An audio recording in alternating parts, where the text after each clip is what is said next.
Hello friends, വണ്ടി Maruti Swift Dzire ആണ്. 2008 model വണ്ടിയാണ്.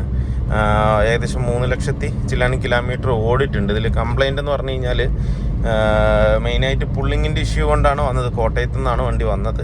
പിന്നെ അതുപോലെ ഇതിലൊരു എൻജിൻ വാർണിംഗ് ലൈറ്റ് കത്തുന്നുണ്ട്. അതുപോലെ നമ്മൾ ഐഡിൽ നിൽക്കുമ്പോൾ RPM ഫ്ലക്ച്വേഷൻ വരുന്നുണ്ട്. അതെന്താണെന്നുള്ളത് നോക്കണം. പിന്നെ പുള്ളിങ് ഒരു EGR-ൻ്റെ ഓപ്പണിങ് അങ്ങനെ വരുന്നൊരു പുള്ളിങ് ഇതിനകത്ത് തീരെ ഒട്ടും തന്നെ ഇല്ല. അങ്ങനെ കയറി പോകുമ്പോൾ അങ്ങനെ ഒരു ലെവലിൽ അങ്ങ് കയറി പോകുന്നുണ്ട് വണ്ടി. പക്ഷേങ്കിൽ ഓപ്പൺ ചെയ്തൊരു നല്ലൊരു പുള്ളിങ് എന്ന് പറയാൻ ഇതിനകത്ത് ഇല്ല ഇപ്പോൾ പ്രസൻ്റ്ലി. പിന്നെ സസ്പെൻഷൻ സൈഡ് ചെറിയ ചെറിയ നോയ്സേ ഉള്ളൂ. വലിയ ഹെവി നോയ്സ് പറയാനൊന്നുമില്ല. ചെറിയ ചെറിയ നോയ്സുകളാണ് ഉള്ളത്. വലിയ കംപ്ലൈൻ്റ് എന്ന് പറയാനായിട്ടൊന്നുമില്ല. എന്തായാലും നമുക്കൊന്ന് ലിഫ്റ്റ് ചെയ്തിട്ട് കംപ്ലീറ്റ് ആയിട്ടൊന്ന് ചെക്ക് ചെയ്യാം. എന്തായാലും മെയിനായിട്ട് 3 ലക്ഷത്തിൽ ടൈമിംഗ് കിറ്റ് മാറിയിട്ടുണ്ടോ എന്നുള്ളത് ഇനിയിപ്പോൾ കസ്റ്റമർ അടുത്ത് ചോദിക്കണം. ചോദിച്ചിട്ടില്ല എന്നുണ്ടെങ്കിൽ അതും കൂടെ നമുക്കത് ചെയ്യാനുണ്ട്. ടൈമിംഗ് കിറ്റും കൂടെ ചെയ്യാനുണ്ട്. പിന്നെ അതുപോലെ EGR മാനിഫോൾഡ് എന്തായാലും അഴിച്ച് ക്ലീൻ ചെയ്യണം. ആ ഒരു പെർഫോമൻസ് കിട്ടണമെന്നുണ്ടെങ്കിൽ അതെന്തായാലും ചെയ്യേണ്ടി വരും. അപ്പോൾ എന്തായാലും നമുക്ക് വണ്ടി വർക്ക്ഷോപ്പിൽ എത്തിച്ച് ലിഫ്റ്റ് ചെയ്തിട്ട് നമുക്ക് നോക്കാം കംപ്ലൈൻറ്റ് എന്തെങ്കിലും ഉണ്ടോ എന്നുള്ളത്. വണ്ടി വന്നിട്ട് 2 ദിവസമായി ഇന്നലെ ഞായറാഴ്ചയായിരുന്നു. തിങ്കളാഴ്ചയാണ് എടുക്കുന്നത്. ശനിയാഴ്ച കാലത്ത് വന്ന വണ്ടിയാണ്. പക്ഷെ തിരക്ക് കാരണം എനിക്ക് എടുക്കാൻ പറ്റിയില്ല. ശനിയാഴ്ച അത്യാവശ്യം നല്ല ലോഡുണ്ടായിരുന്നു, തിരക്കുണ്ട്, എനിക്ക് എടുക്കാൻ പറ്റിയില്ല. അപ്പോൾ ഇതിപ്പോൾ തിങ്കളാഴ്ചയാണ് എടുക്കുന്ന കാലത്ത് തന്നെ. എന്തായാലും ലിഫ്റ്റ് ചെയ്തിട്ട് ബാക്കിയുള്ള കാര്യങ്ങളും കൂടെ നമുക്ക് ഫുള്ളായിട്ടൊന്ന് ചെക്ക് ചെയ്യാം അതിനകത്ത്.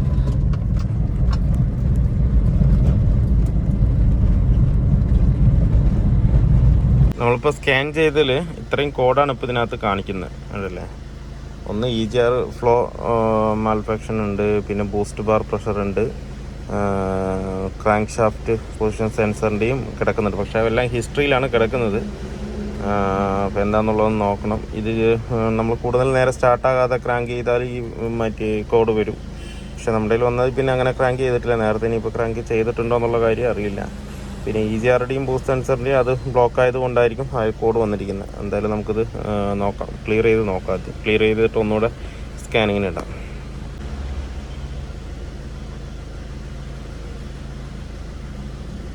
ക്ലിയർ ചെയ്തിട്ടുണ്ട്.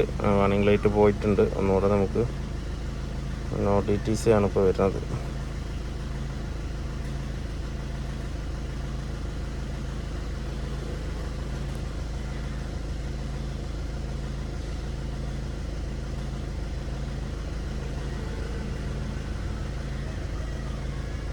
അല്ല, ഇനിയിപ്പോൾ എന്തായാലും നമുക്ക് ബാക്കിയുള്ള വർക്കുകൾ എന്തായാലും ചെയ്യാനകത്ത്. ഇതിൻ്റെ സ്വിച്ചും കംപ്ലൈൻ്റ് ആണത്. ഇതല്ലേ, അപ്പ് ആൻഡ് ഡൗൺ ആകുന്നില്ല ഫ്രണ്ട് റൈറ്റ് സൈഡ്. ഇത് നമുക്ക് സ്വിച്ചായിട്ട് സെപ്പറേറ്റ് ആയിട്ട് കിട്ടും. ഏകദേശം ഒരു 1000 രൂപ അങ്ങോട്ട് വരുന്നുണ്ടെന്ന് തോന്നണത് മാറ്റി വിടണത്. സ്വിച്ച് കംപ്ലൈൻ്റ് ആണ്. റൈറ്റ് സൈഡിൽ എപ്പോഴും നമുക്ക് യൂസ് ഉള്ളതാണ്. അതുകൊണ്ട് അത് നോക്കിയിട്ട് ചെയ്യാം.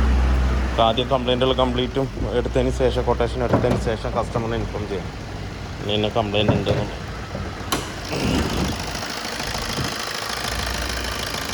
3 ലക്ഷം ഓടിയിട്ടുണ്ടെങ്കിൽ എഞ്ചിൻ റൂമൊക്കെ പക്കയാണ്.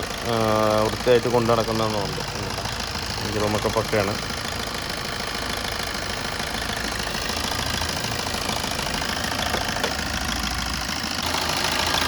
ഓയിൽ ലീക്ക് ബ്രീത്തർ പൈപ്പിൻ്റെ അവിടെ ഉണ്ട്. പിന്നെ ചെറുതായിട്ട് ടൈമിങ്ങിൻ്റെ ഒരു നോയ്സ് ചെറുതായിട്ട് വരുന്നുണ്ട് ഇതിനകത്ത്.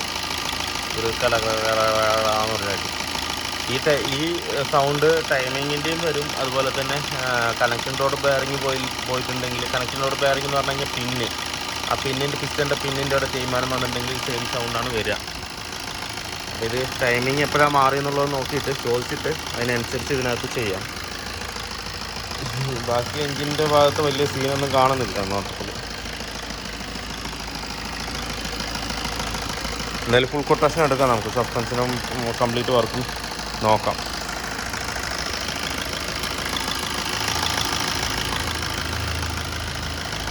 നമുക്ക് സ്വിഫ്റ്റിൻ്റെ മാനിഫോൾഡ് കംപ്ലീറ്റ് അയച്ചിട്ടുണ്ട്. വലിയ പറയത്തക്ക ബ്ലോക്കൊന്നും അതിനകത്ത് ഇല്ല, കാർബണൊന്നും കറക്റ്റായിട്ടില്ല. എങ്കിലും നമ്മൾ മാനിഫോൾഡ് അയച്ച് ക്ലീൻ ചെയ്യുന്നത് ബെറ്റർ ആയിരിക്കും. ഉണ്ട്, എന്നാലും ചെറുതായിട്ടേ ഉള്ളൂ. ഇടയ്ക്ക് EGR ഒക്കെ അഴിച്ച് ക്ലീൻ ചെയ്തു എന്നാണ് പറഞ്ഞത്. മാനിഫോൾഡ് അഴിച്ചിട്ടില്ല, EGR അഴിച്ച് ക്ലീൻ ചെയ്തു എന്നാണ് പറഞ്ഞത്. അപ്പോൾ ഈ ഭാഗത്ത് ചെറുതായിട്ട് നല്ലോണം ടെസ്റ്റ് ഉണ്ട്. ഉള്ളിലേക്ക് ടെസ്റ്റ് അധികം ഇല്ല. ഇനിയിപ്പോൾ EGR അഴിക്കുമ്പോൾ ഈ ഫ്രണ്ട് ഭാഗം മാത്രം എടുത്ത് കളഞ്ഞിട്ടുണ്ടാവും. അങ്ങനെ ആകുമ്പോഴാണ് ഈ ഫ്രണ്ടിൽ ഇല്ലാതിരിക്കുക. എന്തായാലും നമ്മൾ കംപ്ലീറ്റ് ആയിട്ട് അഴിച്ചിട്ടുണ്ട്. ഇനി കംപ്ലീറ്റ് ആയിട്ട് നമുക്ക് കെമിക്കലിട്ട് ക്ലീൻ ചെയ്യാം. ബാക്കി ഇതിൽ ടൈമിങ് ചെയ്യാനുണ്ട്. അതുപോലെ ഫ്രണ്ടിലെ ബ്രേക്ക് പാഡ് കംപ്ലീറ്റ് ആയിട്ട് തേഞ്ഞു പോയി. ഇതാണ്ടില്ലേ, ഇത്ര ഉള്ളൂ. ഇനി ഓടുകയാണെന്നുണ്ടെങ്കിൽ 1500 കിലോമീറ്റർ ഓടുള്ളൂ. അപ്പോൾ അതുകൊണ്ട് നമുക്ക് ബ്രേക്ക് പാഡ് ചേഞ്ച് ചെയ്യണം. അതുപോലെ തന്നെ ബ്രേക്ക് ഷൂവും ഈ സൈഡ് കംപ്ലീറ്റ് ആയിട്ട് ഏകദേശം ഫിനിഷായി. അപ്പോൾ ഇതും ബ്രേക്ക് ഷൂ നമുക്ക് ഇതിനകത്ത് ചേഞ്ച് ചെയ്യണം. പിന്നുള്ളത് ഫ്രണ്ടിൽ ഷോക്കാണ്. ഷോക്ക് ഇപ്പോൾ എന്തായാലും കസ്റ്റമർ വേണ്ടെന്നാണ് പറഞ്ഞത്. പിന്നെ ലെഫ്റ്റ് സൈഡിലെ സ്റ്റിയറിംഗ് ബോൾ ജോയിൻ്റ് റാക്കിൻ്റെ ബുഷ് നമുക്ക് ചെയ്യാനുണ്ട്. മാനിഫോൾഡ് നമ്മൾ കംപ്ലീറ്റ് ക്ലീൻ ചെയ്ത് പക്ക ആക്കിയിട്ടുണ്ട്. ഉള്ളിലെ അഴുക്ക് കംപ്ലീറ്റ് നമ്മൾ കളഞ്ഞിട്ടുണ്ട്. ഉണ്ടല്ലേ, ഈ അറ്റം തൊട്ട് അറ്റം വരെ പക്ക ക്ലീൻഡാണ്. അതുപോലെ ഫ്രണ്ടിലും ഒരു തരി പോലും കാർബൺ ഇപ്പോൾ ഇതിനകത്തില്ല. ഇനി നല്ലോണം വാട്ടർ വാഷ് ചെയ്തിട്ട് ഇനി ഫുള്ള് എയർ അടിച്ചിട്ട് ഇതിലുള്ള വെള്ളം മൊത്തം കംപ്ലീറ്റും ക്ലീൻ ചെയ്യണം.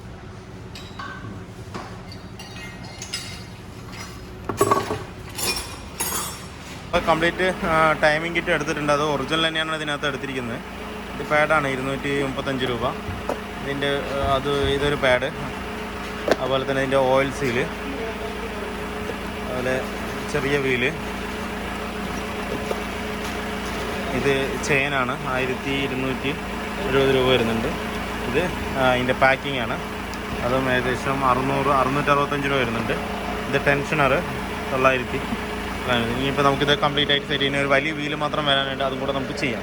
പിന്നെ ഇത് വരുന്നത് ഓയിൽ ഫിൽറ്ററാണ്. അത് ഒറിജിനൽ നമ്മൾ എടുത്തിട്ടുണ്ട്. 385 രൂപ. കംപ്ലീറ്റ് ഇതിനകത്ത് ഇനി റീസെറ്റ് ചെയ്യാം. ഇതിപ്പോൾ നമ്മൾ ടൈമിംഗ് കിറ്റ് കംപ്ലീറ്റും അയച്ചിട്ടുണ്ട്.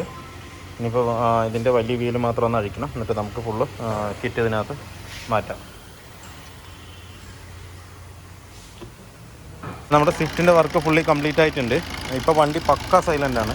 നേരത്തെ എന്ന് പറഞ്ഞു കഴിഞ്ഞാൽ ഈ ടൈമിങ്ങിൻ്റെ സൈഡിൽ നടന്ന് കൊറോ എന്ന് പറഞ്ഞിട്ട് ഭയങ്കര ഒരു എന്താ പറയുക, ഒരയുന്ന സൗണ്ട് പോലെ, അതുപോലെ കണന്നൊരു സൗണ്ട് വന്നിട്ടുണ്ടായിരുന്നു. അത് ഞാൻ പറഞ്ഞ പോലെ 2 കാരണം കൊണ്ടാണ് വരിക. ഒന്ന് ടൈമിംഗ് കിറ്റിൻ്റെ മാറ്റാൻ സമയമാകുമ്പോൾ അങ്ങനെ ഒരു സൗണ്ട് വരും. ചില വണ്ടികൾ സൗണ്ടുകൾ ഉണ്ടാവില്ല. അതും പറഞ്ഞിട്ട് സൗണ്ട് വരട്ടെ എന്ന് പറഞ്ഞ് നിൽക്കരുത്, 1 ലാഖിൽ തന്നെ മാറണം. പിന്നെ ഒരു കംപ്ലയിൻറ്റ് വരിക, പിന്നിൻ്റെ ഒരു ഷെയ്ക്ക് വരുമ്പോഴാണ് ആ സെയിം സൗണ്ട് വരിക. നമ്മൾ അതിനുവേണ്ടി ഹെഡ് ഓയിലിന് ഇപ്പോൾ ബാക്കിയുള്ള ടാപ്പറ്റിൻ്റെ അതിൻ്റെ റോളർ കാര്യങ്ങൾ മാറിയാലൊന്നും സൗണ്ട് നിൽക്കില്ല. മെയിനായിട്ട് ഫിഷൻ്റെ പിന്നിൻ്റെ സൗണ്ടാണ് ആ സൗണ്ടായിട്ട് വരുന്നത്. അപ്പോൾ 2 കംപ്ലയിൻ്റാണ് വരുന്നത്. ഇപ്പോൾ ഇതിൻ്റെ കംപ്ലയിൻ്റ് എന്ന് പറഞ്ഞാൽ ടൈം ബെൽറ്റിൻ്റെ ആയിരുന്നു. നമ്മളത് ചെയ്ത് പക്ക ആയിട്ടുണ്ട്. സൗണ്ടും പക്ക ക്ലിയർ ആയിട്ടുണ്ട്. ഇപ്പോൾ പക്ക നോർമൽ സാധാരണ വണ്ടി എങ്ങനെയാണോ ആ ഒരു ലെവലിലേക്ക് തന്നെയാണ് ഇപ്പോൾ സൗണ്ട് നിൽക്കുന്നത്. അതുകൂടാതെ നമ്മളിതിൻ്റെ ബ്രേക്കിൻ്റെ വർക്ക് ചെയ്തിട്ടുണ്ട്. ബ്രേക്ക് പറഞ്ഞാൽ ഫ്രണ്ടിലും ബാക്കിലും പാഡും അതുപോലെ ഷൂവും മാറ്റിയിട്ടുണ്ട്. അതുപോലെ തന്നെ EGR, മാനിഫോൾഡ്, ഇൻ്റർകൂളർ, അതുപോലെ airflow sensor, air mass sensor എല്ലാം നമ്മൾ അയച്ച് ക്ലീൻ ചെയ്ത് പക്കയാക്കിയിട്ടുണ്ട്. പിന്നെ വാട്ടർ പമ്പോ കാര്യങ്ങളൊന്നും കുഴപ്പമില്ലായിരുന്നു. അപ്പോൾ നമ്മൾ അത് തന്നെ അതിനകത്ത് തിരിച്ച് കയറ്റിയിട്ടുണ്ട്. വേറെ പ്രത്യേകിച്ച് കംപ്ലയിൻറ്റ്. പിന്നെ എൻജിൻ ബെഡൊക്കെ ഇവർ നേരത്തെ മാറിയിട്ടുണ്ടല്ലേ, ബെഡൊക്കെ പുതിയതാണ് കിടക്കുന്നത്. അപ്പോൾ അതിൻ്റെ ഒരു സൈലൻ്റാണ്. ഇനിയിപ്പോൾ വണ്ടി നമുക്കൊന്ന് ഓടിച്ച് നോക്കാം, പെർഫോമൻസ് എങ്ങനെയുണ്ടെന്നുള്ളതൊന്ന് നോക്കാം. നമ്മൾ ഇതിൻ്റെ സ്റ്റിയറിംഗ് ബോൾ ജോയിൻ്റ് മാറിയത് കൊണ്ട് ഒരു അലൈൻമെൻറ്റിൻ്റെ ചെറിയൊരു വ്യത്യാസം ഇതിനകത്ത് കാണിക്കുന്നുണ്ട്. അപ്പോൾ അലൈൻമെൻറ്റും കൂടെ നമുക്ക് ചെയ്യണം. അതിനിപ്പോൾ വാട്ടർ വാഷ് കഴിഞ്ഞിട്ട് അലൈൻമെൻറ്റ് ചെയ്തിട്ട് വണ്ടി കൊടുക്കാം. അല്ലെങ്കിൽ നാളെ കസ്റ്റമർ എടുക്കാൻ വരുമ്പോൾ നമുക്ക് പറഞ്ഞിട്ട് ചെയ്യിപ്പിക്കാം. അപ്പോൾ എൻജിൻ ഭയങ്കര സൈലൻ്റായി. നേരത്തെ ഇങ്ങനെയല്ല, കുറന്നായിരുന്നു സൗണ്ട്. അത് പക്ക സൈലൻ്റ് ആയിട്ടുണ്ട് ഇപ്പം.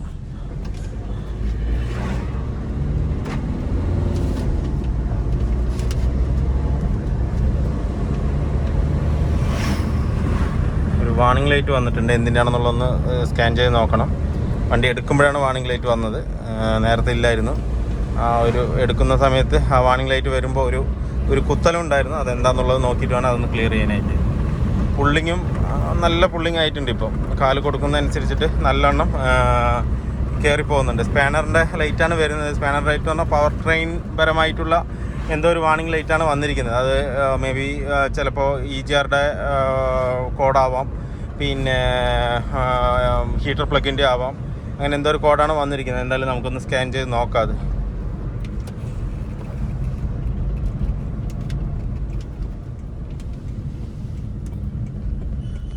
സസ്പെൻഷൻ ഭാഗത്തൊന്നും പ്രത്യേകിച്ച് സൗണ്ടുകളൊന്നുമില്ല. നേരത്തെയും അധികം സൗണ്ടുകളൊന്നും ഉണ്ടായിട്ടില്ല. ബോൾ ജോയിൻറ്റിന് മാത്രം ചെറിയൊരു സൗണ്ട്, അതിപ്പോൾ അതും അറസ്റ്റ് ആയിട്ടുണ്ട്. ഇനിയിപ്പോൾ വേറെ പ്രത്യേകിച്ച് പറയത്തക്ക കംപ്ലയിൻ്റ് ഒന്നും ഇല്ല. അപ്പോൾ ഇനിയിപ്പോൾ ഈ സ്കാൻ ചെയ്ത് ഈ വാർണിംഗ് ലൈറ്റ് എന്താണെന്ന് നോക്കിയിട്ട് അതൊന്ന് ക്ലിയർ ചെയ്യണം. നേരത്തെ ഇതിനകത്ത് വാർണിംഗ് ലൈറ്റിൻ്റെ സ്കാൻ ചെയ്തപ്പോൾ കിട്ടിയ കോഡ് എന്ന് പറഞ്ഞു കഴിഞ്ഞാൽ EGRൻ്റെ എയർ ഫ്ലോ എന്തോ ഹൈ എന്നല്ലോ അങ്ങനെ എന്തോ ഒരു കോഡായിരുന്നു ഇതിനകത്ത് വന്നിട്ടുണ്ടായിരുന്നു. ഇനിയിപ്പോൾ ആ സെയിം കോഡ് തന്നെയാണോ ഇനിയിപ്പോൾ വന്നിരിക്കുന്നത് എന്നുള്ളത് നമുക്കൊന്ന് സ്കാൻ ചെയ്ത് തന്നെ നോക്കണം. അത് നേരത്തെ ഉണ്ടായിരുന്നത് ആ കോഡായിരുന്നു. അപ്പോൾ ഒന്നുകൂടെ നോക്കാം. അത് എൻജിൻ സൗണ്ട് എന്തായാലും പറയാതിരിക്കാൻ വയ്യ, പക്ക സ്മൂത്തായിട്ടുണ്ട്. ജെനുവിന് വണ്ടി ഇറങ്ങുമ്പോഴുള്ളൊരു ആ സ്മൂത്ത്നെസ് അതിനകത്ത് കറക്റ്റായിട്ട് വന്നിട്ട്, വണ്ടി 3 ലക്ഷം ഓടിയിട്ടുണ്ടെങ്കിലും മെയിൻ്റനൻസ് കറക്റ്റായതുകൊണ്ട് ആ ഒരു സ്മൂത്ത്നെസ് ഇപ്പോഴും അതേ രീതിയിൽ തന്നെ നിൽക്കുന്നുണ്ട് എൻജിന്. സ്വിഫ്റ്റിനെ സംബന്ധിച്ചിടത്തോളം മെയിൻ്റനൻസ് ഒക്കെ എല്ലാം കറക്റ്റാണെന്നുണ്ടെങ്കിൽ വണ്ടി 3 ലക്ഷം ഒന്നുമല്ല, കുറേ ഇങ്ങനെ ഓട്ടിക്കൊണ്ട് നടക്കാം നമുക്ക്. ഏത് വണ്ടിയാണെങ്കിലും ശരി, മെയിൻ്റനൻസ് മാത്രം പക്കയായിരിക്കണം. അതിൽ കോഡ് പോയിട്ടുണ്ട്. കോഡ് വന്നത് ലോ പ്രഷർ ഫ്യൂൽ ലീക്കേജ് എന്ന് പറഞ്ഞിട്ടാണ് കാണിക്കുന്നത്. എന്താ വെച്ച് കഴിഞ്ഞാൽ ഇതിൻ്റെ ഫസ്റ്റ് സിലിണ്ടറിൽ നമ്മൾ 17ൻ്റെ പൈപ്പ് ഉണ്ടല്ലോ, പൈപ്പ് പിടിപ്പിക്കുന്ന ഭാഗത്ത് ടൈറ്റ് പോരാതെ കുറച്ച് ലീക്ക് ഉണ്ടായിരുന്നു. ആ ലീക്ക് കാരണമാണ് ഈ കോഡ് കയറി വന്നത്. മനസ്സിലായോ? അപ്പോൾ ആ ലീക്ക് നമ്മളിപ്പോൾ കറക്റ്റ് ചെയ്തിട്ടുണ്ട്. ഈ സൈഡിൽ നിന്നായിരുന്നു ഡീസൽ ലീക്കായത്. അപ്പോൾ നമ്മൾ അത് കാരണമാണ് ആ കോഡ് കയറി വന്നത് തന്നെ. അതിനകത്ത് നമ്മളത് ക്ലിയർ ചെയ്തിട്ടുണ്ട്. അതാണ് കോഡ് കാണിക്കുന്നത്. അല്ലാതെ EGRൻ്റെ കോഡൊന്നും കാണാനില്ല. നേരത്തെ EGRൻ്റെ കോഡ് ഉണ്ടായിരുന്നതാണ് ഇതിനകത്ത്. ഇപ്പോൾ കറക്റ്റായിട്ടുണ്ട് അത്. നമുക്ക് എന്തായാലും ഇത് ക്ലിയർ ചെയ്ത് കളയാം. ഹിസ്റ്ററിയാണ് കിടക്കുന്നത്. നോ ഫോൾട്ട് കോഡ് ഓക്കെയാണ്. ഇപ്പോൾ അവിടെ സിഗ്നലില്ല. നമുക്കിനി ഒന്നുകൂടെ വണ്ടി ഒന്ന് ഓടിച്ച് നോക്കാം.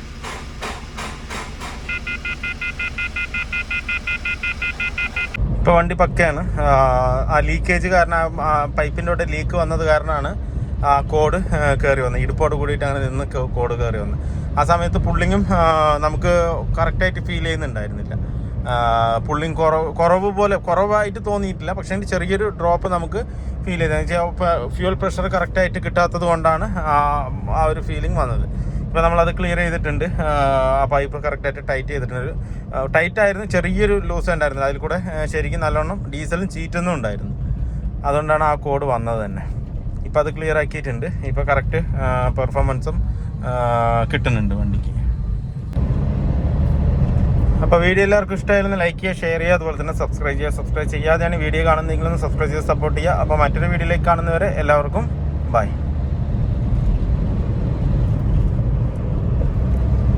ഇപ്പോൾ കസ്റ്റമർ ശരിക്കും ഓടിക്കുമ്പോൾ തന്നെ അതിൻ്റെ ഒരു ഫീലിംഗ് കിട്ടുള്ളൂ കേട്ടോ. ഈ അവസാനം ഈ വർക്കൊക്കെ കഴിഞ്ഞിട്ട് കസ്റ്റമറിനെ ഇരുത്തിയിട്ട് എന്ന് ഒരു റിവ്യൂ എടുക്കണം. എന്നാൽ തന്നെ നിങ്ങൾക്ക് അവരുടെ ടോക്ക് കറക്റ്റായിട്ട് നിങ്ങൾക്ക് കേൾക്കാൻ പറ്റുള്ളൂ. ഇതെന്താണെന്ന് പറഞ്ഞു കഴിഞ്ഞാൽ നമ്മൾ വർക്ക് കഴിഞ്ഞ് ഓടിച്ച് നോക്കുമ്പോൾ ഞാൻ അപ്പം തന്നെയാണ് വീഡിയോ എടുത്ത് ഇടുന്നത് തന്നെ. അപ്പോൾ കസ്റ്റമറുടെ ഒരു ഫീലിംഗ് നിങ്ങൾക്കത് കറക്റ്റായിട്ട് കിട്ടില്ല. പിന്നെ ഞാൻ തന്നെ പറഞ്ഞുകൊണ്ടിരിക്കുന്നത് ഇതിപ്പോൾ പക്ക സ്മൂത്തായി വണ്ടി. എൻജിനൊക്കെ നല്ല സ്മൂത്തായി. അതുപോലെ പുള്ളിങ്ങും തന്നെ നല്ല പുള്ളിങ്ങായി. ഇപ്പോൾ ഒരു ഫ്രഷ് വണ്ടിയുടെ ഒരു ഫീലിംഗ് നല്ലോണം ഇപ്പോൾ വണ്ടിക്കകത്ത് നമുക്ക് ഫീൽ ചെയ്യാൻ പറ്റുന്നുണ്ട്.